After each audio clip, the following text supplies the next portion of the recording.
Hey everybody, Ryan here, Ion Capital Solutions. Today I'm here with Christopher Van Buren, and we want to talk to you about expert consultation. All right, Christopher, thank you so much for being with us today. Thank you. Good to be here.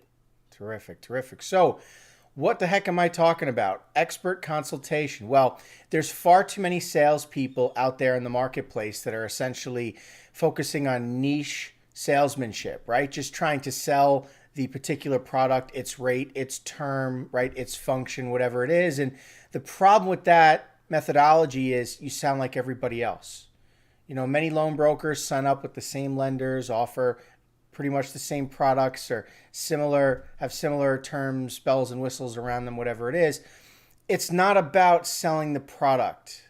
It's about consulting with the business, the individual, the investor, whatever it is, whoever it is you're funding, and trying to diagnose whatever their issues are, whatever their needs are, not just today, not their immediate needs, but long term. Anyway, this is a topic that Christopher and I have both gone over in detail, and I thought would be a great conversation for us to share and help existing and new and aspiring brokers pick up on really kind of what can separate you from the pack. So, Christopher, you do a terrific job of filling up your pipeline and just making sure that you have a consistent book of business. And it seems every client that you fund again and again and again. What's your secret? What is it that you're doing that's allowing you to kind of have that long-term relationship?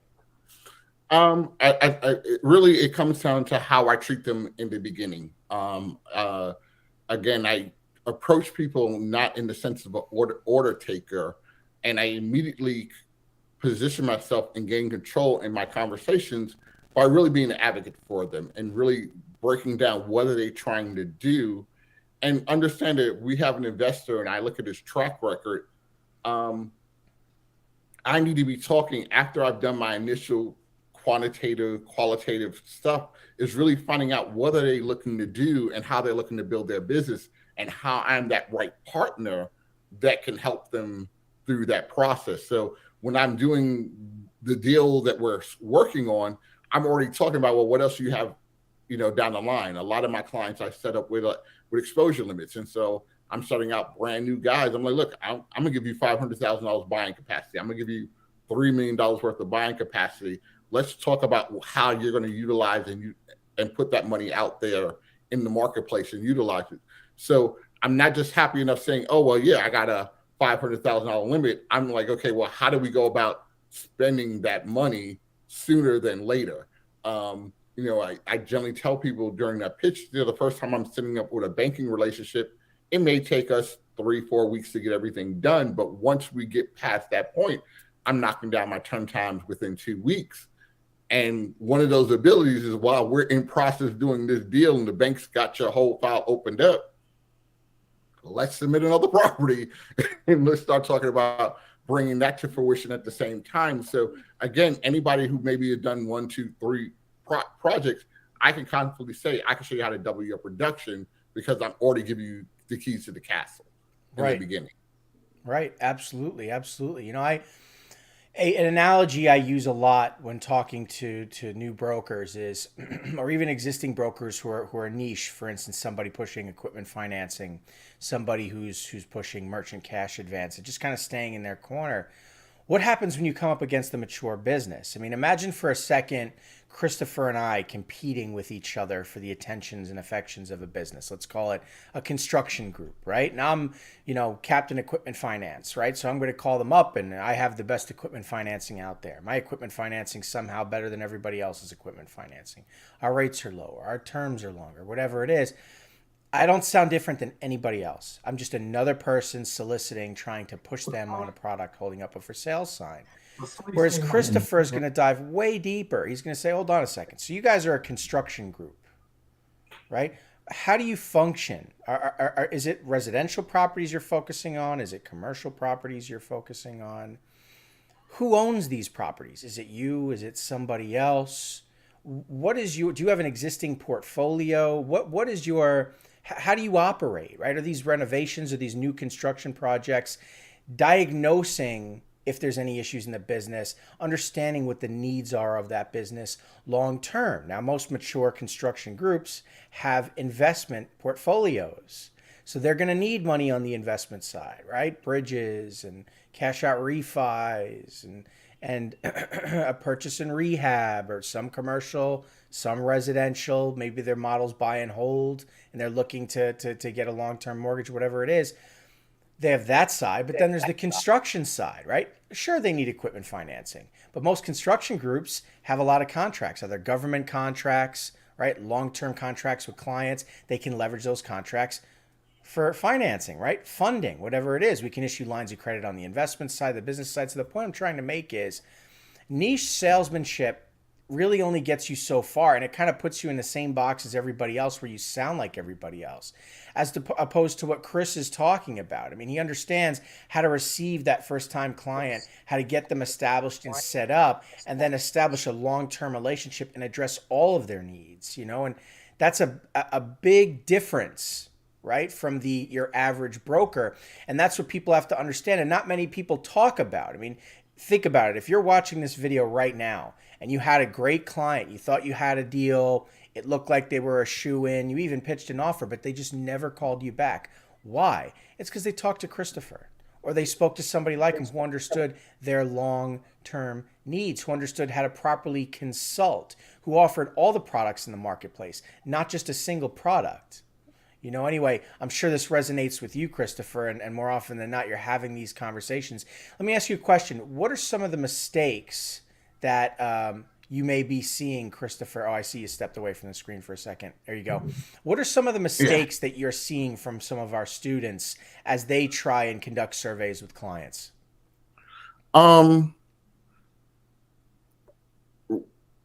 Wanting to be information overload. I think for new affiliates, they're thinking they need to sell everything, say everything, and really maybe don't take the time to really understand the person on a personal level.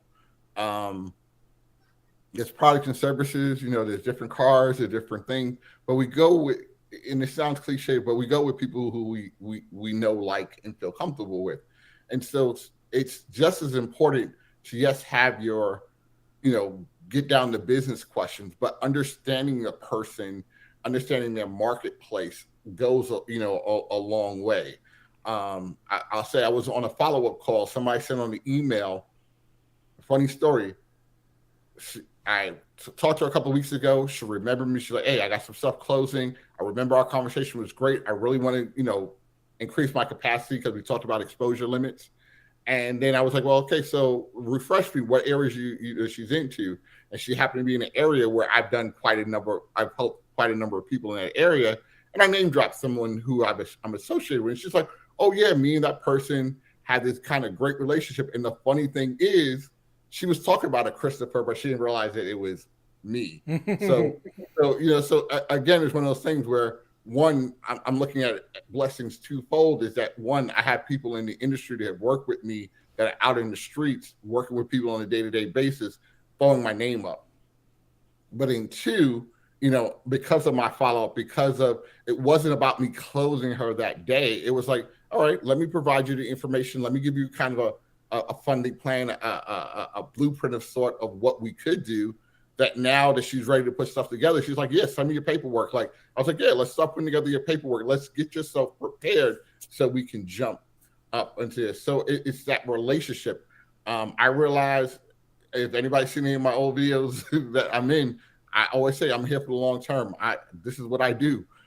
This isn't something, I'm going to try, and give up tomorrow. No, I'm invested in the success of the people I work with. Both affiliates, investors, whoever. We're a team. And if you come off that way with your people, you will build your team of people. You want to have it where I haven't sold real estate in 15, 20 years, but I still have clients that can call me today and be like, hey, I had a question about X, Y, or Z. My life is changing. I'm looking for a second home, whatever it is. Again, being that trusted resource has provided me that opportunity that my book is ever expanding. When I look back at last year, it wasn't a matter that I had to get so many clients. It was, how did I get the most value out of the clients that I did come in and not lose them? I mean, even this morning, I got an email from a guy, literally, it's about a year since we did a deal. He's like, I just finished up my project. Oh, I do remember you said something about this exposure line that I have. Is that still good?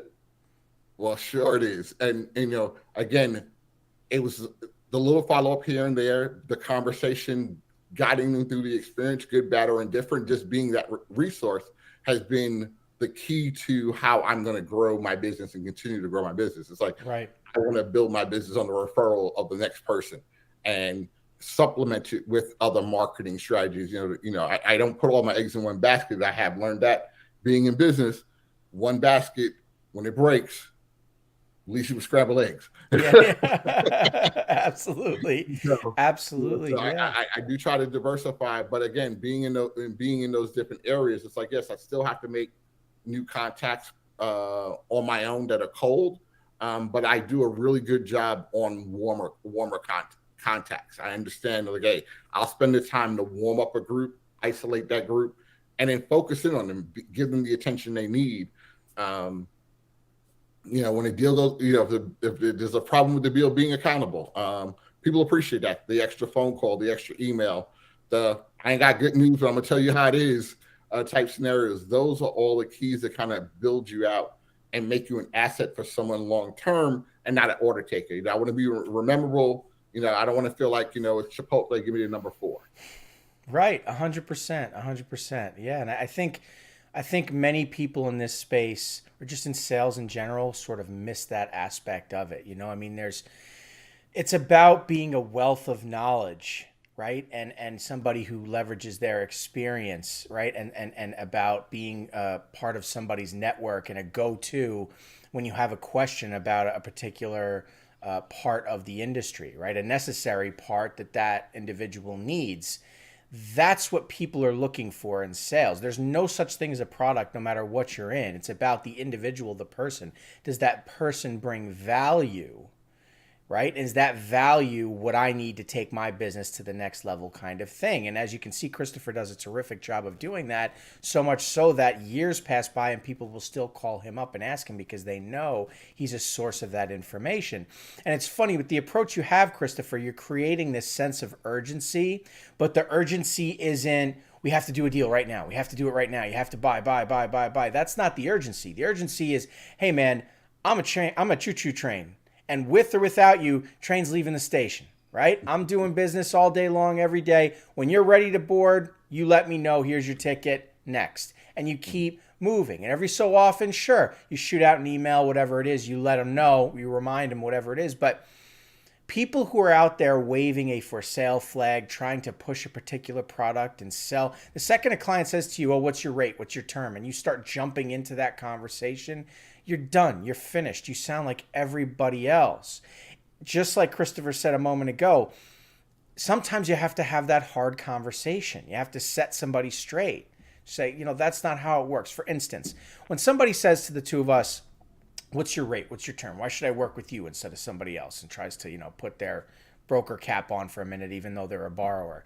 We quickly explain our value to them. Like, listen, we need to understand how your business model operates. In order for me to help you, you need to help me. Okay. I need you to answer questions so that we can diagnose the issue. We can see what you qualify for. Here at Ion Capital Solutions, we represent the top lenders in the real estate investment and business funding marketplace. Public and private banks, virtually every product out there. What it comes down to is, what are your qualifications as a borrower? Is the deal even doable? Is the asset resellable? Or is the asset something that anybody's willing to invest in, right? Or provide coverage for? We have no idea. We don't even know who you are, how you operate. So how could we possibly give you a rate, a term? We can't.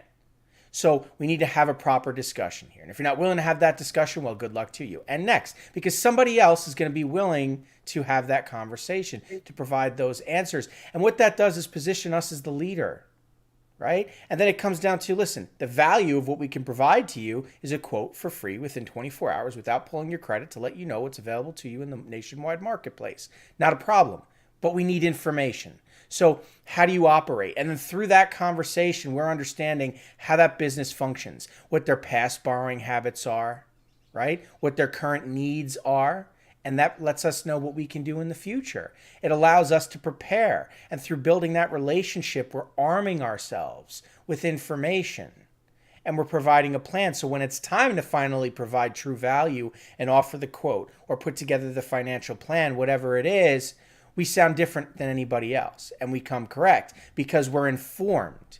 But if we run our mouths and we don't listen to the client, we don't gather the information we need, all we're doing is holding up a for sale sign, and you're doomed when you do that. You're absolutely doomed, right? So another thing I think that's important to talk about, Christopher, and we had mentioned this when we discussed this last week, was having a healthy flow and funnel of leads, right? And people to talk to. And many brokers, when they start out, they kind of want to know everything, how every single product works, right? How the game works itself. They want to set up the website and the perfect logo and sign up with lenders and do all the things they think that it takes to be a successful broker. And then they open up their gates and nothing happens. There's no business. Deals aren't funding. They don't know what to do. They start spending money on leads and going wild and crazy and deeper and deeper and deeper into the hole they go. And I think a great analogy for this is, imagine all of us as brokers are fishermen, right? And we essentially stand by the river, right? We're tossing our bait in there. We're pulling out fish all day long, right? Well, here at Ion, we practice multi-platform lead generation. In other words, we don't pay for water, right? The river flowing. We don't pay for that water. It's just flowing. We know where to go. We have the fish finder. We toss our line in the water and we're pulling out fish left and right, okay? But imagine if you're buying leads, you're paying for water. And you don't know if there's going to be fish in there or not. How long can you keep that water running before you go out of business? Right? And then when it comes time to actually fish and you find some interest, you find a client, how do you know you didn't pull a boot out of the riverbed and not an actual fish?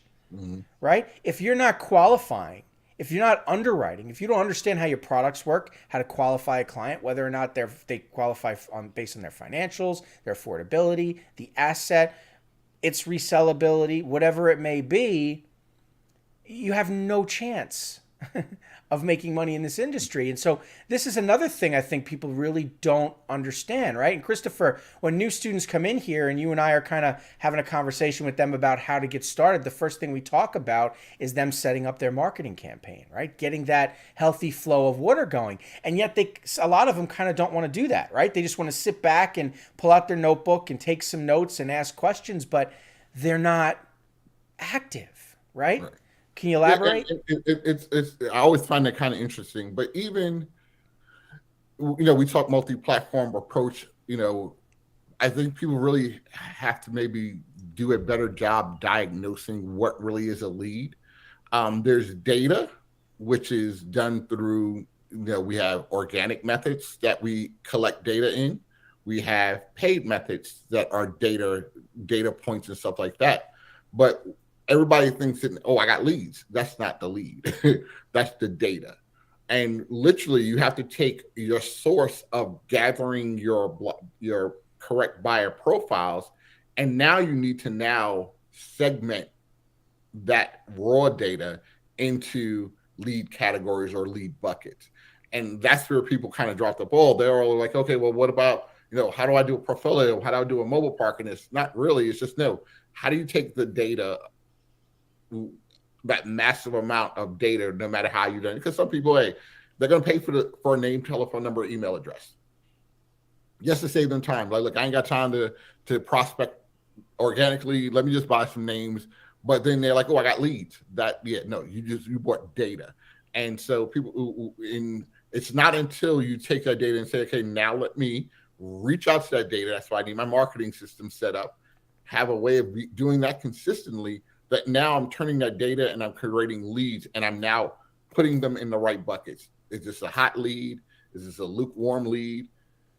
Are they dead, are good for the trash? And once you do that, you got this big pool of just raw data. You now have smaller buckets. And then your life is literally about, okay, I'm working bucket A and bucket B and trying to throw people in bucket C. So A is, they're ready right now. I'm going to do everything. Let's build a relationship. Let's give them the information. Let's make it happen. The other people I'm nurturing, I'm educating, I'm staying in touch with, because what I realize is if you're looking for money today in the real estate market, you will be looking for money tomorrow in the real estate market. It's the one commodity that you're always going to need. We sell money, but we need to identify who needs that money, and we can only sell that money to people who qualify for those services. And that's our job of any use of data, is to find out, can I get them in bucket A, bucket B? And if they don't fit into bucket A or bucket B, I need to just put them in the discard pile. And no one seems to want to take that opportunity. And so they got these massive lists there. Oh, I'm doing all the emails, but they have no idea what that data equates to. And without doing that one step of sorting and understanding that's data and what a lead is, this is where they're going to find that friction, and then they wind up burning out. They're going to spend money hand over foot, but still don't have a way of vetting the data, making the data, pulling out the gold, or pulling out the gem, refining the person, the relationships. And again, I build one relationship at a time, and I've been doing this successfully for a while now, and it works. I mean, the people I deal with, I've talked with for a number of years. I mean, I'm still that person. I'm still the guy that, hey, when your brother calls, you're like, hey, Chris, I was looking at something today, and what do you think about it? He's not an investor, but he knows, hey, if that's the area I know somebody can handle it. And once you do that, you will find a lot of success in this endeavor or any endeavor that deals with sales in any way, shape, or form. Absolutely. It's a great point. I made a lot of great points there, actually. And I think, and this is sort of a shot at our competitors, there's a lot of quote unquote training programs out there that are telling new prospective brokers or people who are interested in becoming brokers that, hey, all you have to do is find an interested party who says they want money, collect a few months bank statements and application, forward to a lender, and congratulations, you're a loan broker. And so it's spreading this misinformation that that's what loan brokering is, and it's not. A borrower is looking for funding. They don't know what options are available to them, so they inquire. Your job as a broker is to be the go-between your lender partner and that borrower. But you're not just an extension of the borrower, where you also have absolutely no idea what to do, and you just forward that deal to a million lenders and hope that the deal works out. That's then you're no use to your applicant, right? And so we're professionals in our own right. We need to understand how to qualify, how to underwrite. We're not just trying to fit a square peg through a round hole. It doesn't work like that, and I think that really is lost on a lot of people, and it may not necessarily be their fault. I mean, I talk to people on the phone every day who are interested in joining our program with horror stories of how they come from other programs. They spend thousands. I literally got off the phone with a woman yesterday who spent $100,000. Now, I won't name drop the program because I don't want to put a negative video out again against anybody, but $100,000 she spent on one of these programs. She never funded a single deal. She was given broken bits of information. They didn't care whether or not she succeeded. It was just, hey, if it looks expensive, if it sounds expensive, it must work. So let me pay them a lot of money so that I can get a working business. And guess what? It didn't work. I talked to another gentleman who spent $40,000, pulled it out of his 401k. A year later, no deals funded. Why? It's the same thing Christopher was just discussing. Data equals intelligence equals money. Data does not equal money. The leads that you buy are not really leads. It's just data. You need to sift through that and figure out where the lead is. Make no mistake about it. We are in a riverbed, sifting through the mud, trying to find the gold.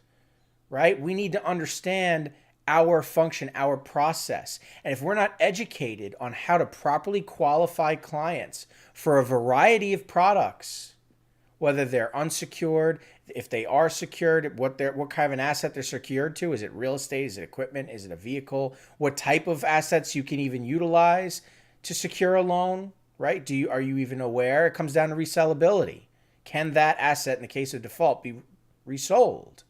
On a cash flow side, is there affordability, right? If we're looking to purchase a piece of real estate, does the property line up? Is it stuck in forbearance? Is there a pattern of vacancy? Is there a default in the past? Is it highly rural? Is it a deal on wheels? There's just all these little nuances, these things that you learn through experience. But if you're not aware of these things and you just find any old person who wants money and just forward to the lender, it's just not going to happen. It's not going to work out. And Christopher keeps mentioning that he has past clients that will follow up with him and continue to reach out. And that's where his repeat business is coming from.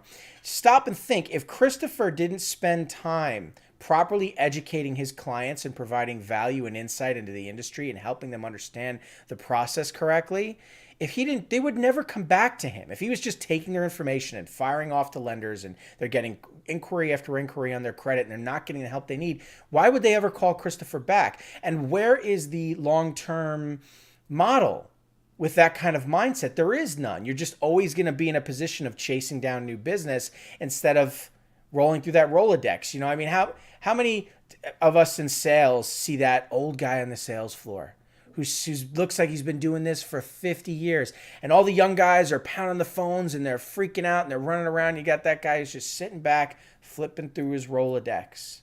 Why? Because he spent 20, 30 years developing healthy relationships and networks of people that he works with. And he's that expert, and that's all he needs to do business. He doesn't need new business because he's got plenty of business already. That's the kind of mindset that Christopher has. He learned that.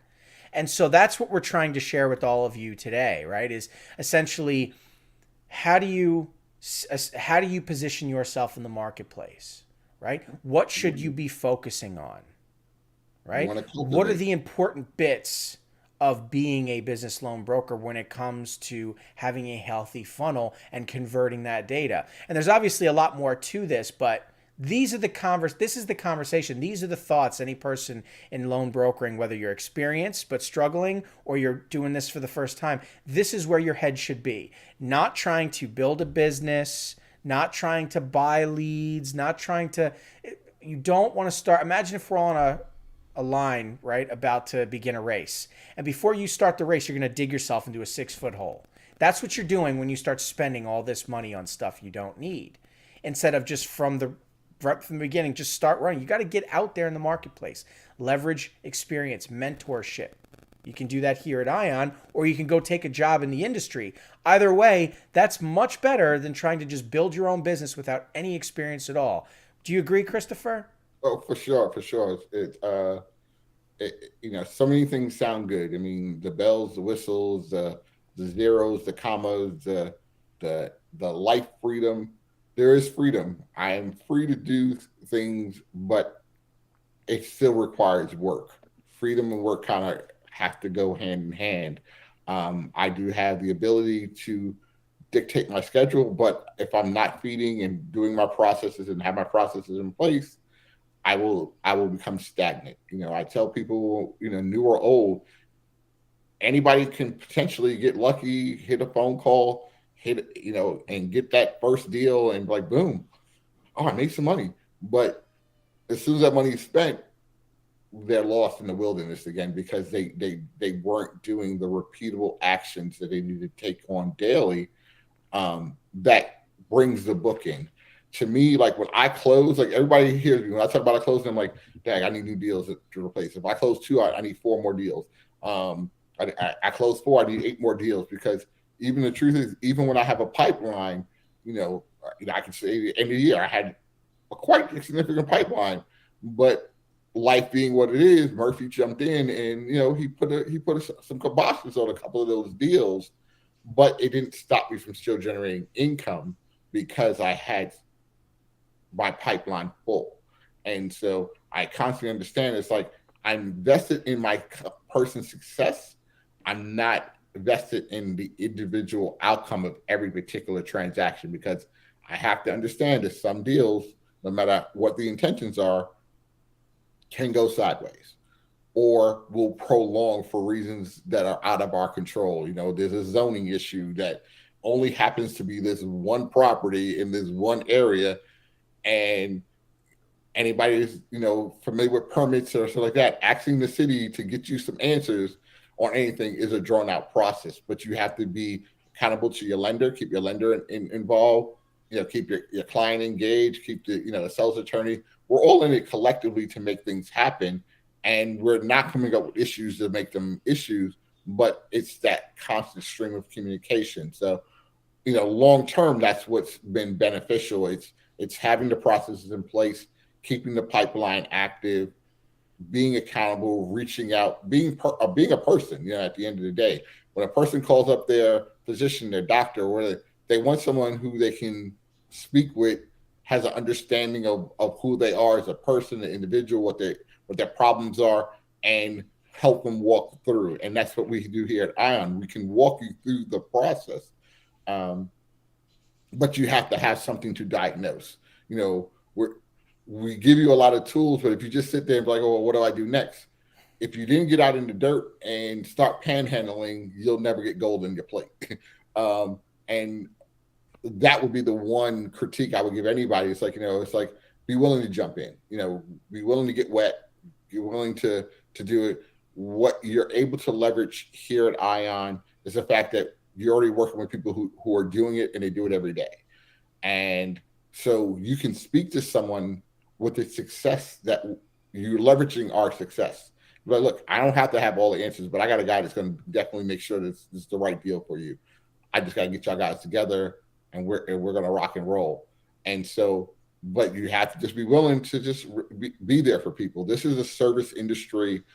This is a people's industry. And as long as you're putting people first, it's not about the lead or where you got it from. It's a person. I know my people by the person they are. The phone call, they're in my personal phone where, hey, I can reach out to them. Like, if I see their call, as long as it's during respectful hours, they're going to get a response back from me. And if you follow those types of steps and work the business that way, you will attract more business to you. Absolutely. And that's the thing, we attract, this is an attraction business. It's like, okay, if I helped you, there's nothing for you to call back later and be like, okay, well, who else in the area? Right. What's next on deck? Simple questions, say, and a couple of notes here and there, and it's like, hey, they're like, wow, you remember that? Yes, I remember that. Yeah. And we build and grow together. So that's kind of my 2 cents on it. Absolutely. Outlook on the industry as a whole. Absolutely. Well, you're getting it from a terrific source, everybody. I mean, Christopher, to me, really encapsulates what it is an experienced broker should be doing, what their mindset should be, and how they should be functioning. So if you want to be that person, if you want to be that finished product, don't try and reinvent the wheel. The wheel's already been invented, right? Leverage a mentor, just like Christopher. You join ION, Christopher could end up being your mentor. And what you're able to do is learn from experienced individuals, just like Christopher said, who do this every single day, and learn how they function and operate so that you can function and operate in the same way, and you will achieve success, right? If you want to get the results successful people have, just copy what they do and you'll get those same results. It's really straightforward, but if you just take the basic description of a business and how it operates and then try and figure it out for yourself, it's not that you can't do it. It's that the cost of trial and error, the cost of time, and the actual monetary cost is just outrageous. Don't do that. Expedite the journey. Okay, you can do that here at ION. Anyway, Christopher, thank you very much for taking time out of your day to work on this stuff with me today. I hope there's value here for anybody watching. And if you're interested in learning more about ION Capital Solutions, you want to have a chat with us, all you have to do is click the links in the description, reach out, and we'll hop on a call. All right, that'll do it for me. Christopher, thank you so much. Appreciate it, brother. All right. We'll see you, everybody. Take care.